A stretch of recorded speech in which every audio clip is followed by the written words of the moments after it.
The Denver Broncos just dropped a bombshell, releasing their very first unofficial depth chart of the season. And yes, it caught everyone off guard. At first glance, it might spark a bit of panic, especially seeing names like J.K.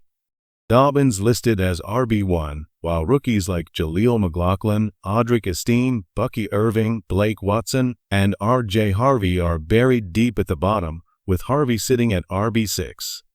But here's the truth. Don't panic. This is how Sean Payton operates. Every single rookie was listed last on the chart. It's not about talent. It's not about potential. It's about earning your place.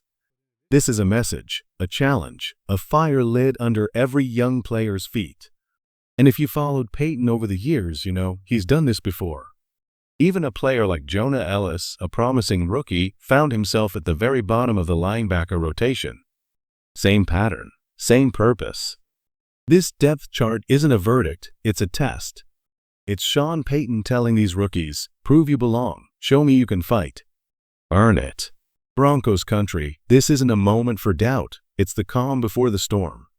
The real battles are just getting started, and in just 2 days, the Broncos face off against the 49ers. Expect clarity, expect competition, and above all, expect the unexpected. Because the fire has been lit in Denver, and it's only getting hotter. Let's be clear, this is an unofficial depth chart. And more importantly, it's one that's bound to change. Seeing rookies like Jonah Ellis and R.J. Harvey buried at the bottom isn't a final judgment. It's an early snapshot, a starting point in what's going to be a long, competitive preseason. Nothing here is locked in. So let's break down the real takeaways. The Broncos retained 86% of last season's roster. That means most of the starting positions are already well known. But that doesn't mean there weren't surprises, especially in the backfield. Here's where it gets interesting. J.K. Dobbins is listed as RB1. R.J. Harvey, a rookie with serious upside, seems poised to climb into the RB2 role. Jaleel McLaughlin looks locked in at RB3. Behind them, you've got Audric Esteen, Tyler Beatty, and Blake Watson rounding out the depth. Now, despite how it looks on paper, the order will shift. If this were a final chart, Harvey wouldn't be sitting at RB6. That doesn't make any sense based on what we've seen from him in camp. Esteen, while talented, hasn't made the same splash yet, and it's likely he settles into the RB4 spot for now.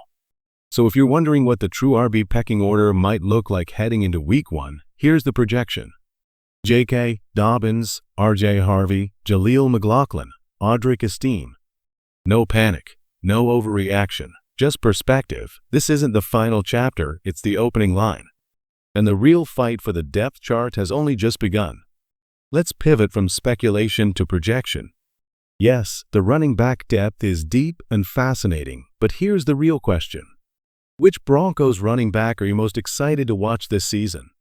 Is it the comeback story of J.K. Dobbins? The explosive upside of R.J. Harvey? The grit of Jaleel McLaughlin? The power of Audric Esteen? There's no wrong answer, because competition like this only sharpens the blade. Now let's shift to the wide receivers. Most of the top names are as expected, but there's one notable shakeup. Troy Franklin has been listed above Devon Veal, suggesting the coaches are keeping a close eye on this rising rookie. Both were paired closely on the chart, which shows the battle for positioning is intense. Then you've got Courtney Jackson fighting for a role, while Pat Bryant, surprisingly, sits near the bottom. But make no mistake, Bryant is no WR10. These early placements are temporary and don't reflect the real fight happening on the field. So who makes up the Broncos' Big Five at wide receiver? Courtland Sutton remains the anchor. The rest, Devon Veal, Marvin Mims Jr., Troy Franklin, and Pat Bryant, are battling for those WR2 through WR5 spots. And that's the big question. Who rises as WR2? Who earns the trust, the targets, and the role? Because behind Sutton, it's wide open, and that's where the fire is. A wide receiver war is brewing in Denver, and it's going to bring out the best in these young talents. Everything right now is fluid. Nothing is set in stone, and that includes the wide receiver depth chart. Do I agree with it? Not entirely. Seeing Pat Bryant listed at the bottom doesn't sit right. But again, this is how Sean Payton works. Every year, rookies start at the back. It's not punishment, it's motivation. And over time, things shift as players prove themselves. Now, flipping over to the tight ends and the offensive line, there's a lot more stability. No major surprises there. The starters are right where they should be, and the depth looks solid. There might be some rotation, but overall, that unit is locked in and ready. But let's talk about the defense, because even with 86% of the roster returning, there are still a few wrinkles worth noting. Starting with the cornerbacks, you've got Patrick Surtain II and Riley Moss right where you'd expect. But then, a twist. Jaquan McMillian is currently listed as a starter, while first-round pick Jonah Ellis finds himself buried deep on the chart on the outside looking in. That's how it goes under Payton. Draft status doesn't earn you a starting job, performance does. And even a first-round pick has to claw their way up from the bottom. It's not a demotion, it's a challenge. And if history tells us anything, it's that the players who fight hardest in August are the ones who shine brightest come September. Let's dive deeper into the secondary, because there's something important happening at corner. Jaquan McMillian is currently slotted as the starting nickel, while Jonah Ellis, a first-rounder, is once again listed near the bottom. That's just how Sean Payton plays it with rookies. But here's the real story.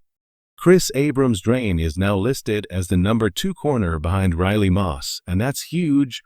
Why? Because he's been lights out in training camp. If Moss needs a breather or isn't performing, Abrams-Draine has shown he can step in and hold the line. He's earned that trust. Last season, he quietly made an impact, 9 tackles, an interception, and 2 pass breakups. He may not be a headline name, but he's proven to be exactly what every defense needs, a reliable backup ready to strike when called upon. Having someone like that in your rotation is a luxury, and the Broncos know it. Now, switching over to the linebackers, more battles are brewing. LaVale Bailey has been rising steadily, and he's now listed as a backup alongside Justin Sternad, both sitting just behind the expected starters Alex Singleton and Dre Greenlaw. What's notable, Bailey is ahead of Drew Sanders, who remains sidelined and unlikely to be ready for Week 1. This is Bailey's window, his moment to prove he belongs in the defensive rotation. If he continues to perform, he's not just earning a roster spot, he's carving out a role. And with every rep, he's making it harder and harder to ignore. There's something special about a UDFA fighting for his shot, and that's exactly what LaVale Bailey represents right now. With Drew Sanders recovering from a torn Achilles, Bailey has stepped into a golden opportunity. What Sanders was expected to be last year, Bailey now has a real chance to become this year. And if he shows out during preseason, you can bet Sean Payton and Vance Joseph will take notice. They might pull him aside and say, "If Singleton needs a break or goes down, it's on you. Next man up." And from everything we've seen so far, Bailey looks ready. He's flying under the radar, but come preseason, that spotlight might shift right onto him.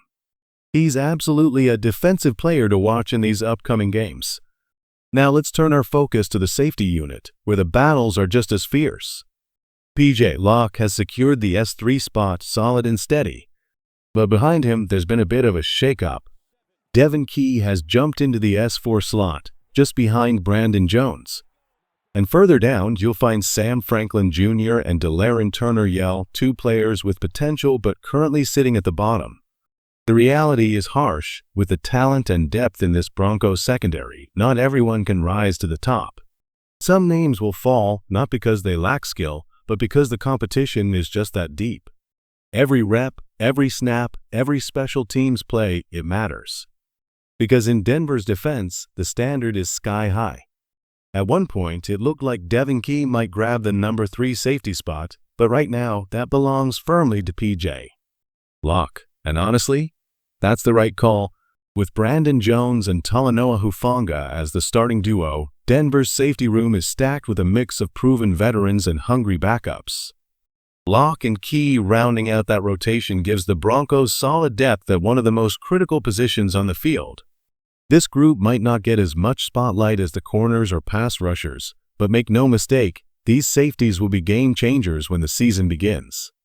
They're smart, physical, and play with heart. In a defense built on toughness and accountability, there's no room for passengers. Everyone's fighting for their moment, And when that moment comes, the ones who've earned it will be ready.